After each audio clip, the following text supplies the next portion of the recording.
রাজবাড়ীর পাংশায় ক্লাসে পড়া না পারার কারণে মোহাম্মদ তাসিন মুন্সি নামে অষ্টম শ্রেণীর এক শিক্ষার্থীকে বেত্রাঘাত করে আহত করার অভিযোগ উঠেছে এক শিক্ষকের বিরুদ্ধে। মঙ্গলবার উপজেলার বাগদলী উচ্চ বিদ্যালয়ে এই ঘটনা ঘটে। পরে তাকে উদ্ধার করে পাংশা উপজেলা স্বাস্থ্য কমপ্লেক্সে ভর্তি করা হয়। এ সময় শিক্ষক মোহাম্মদ আহাদ হোসেনকে কিছু সময় অবরুদ্ধ করে রাখা হয়।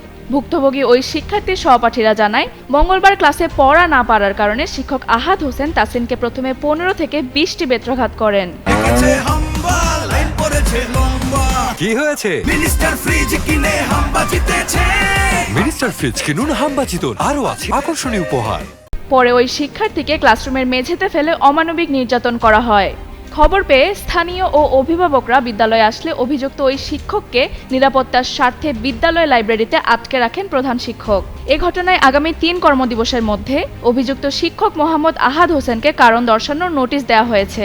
এই সময়ে অভিযুক্ত শিক্ষক বিদ্যালয়ের সকল কার্যক্রম থেকে বিরত থাকবেন বলেও জানিয়েছে বিদ্যালয় কর্তৃপক্ষ।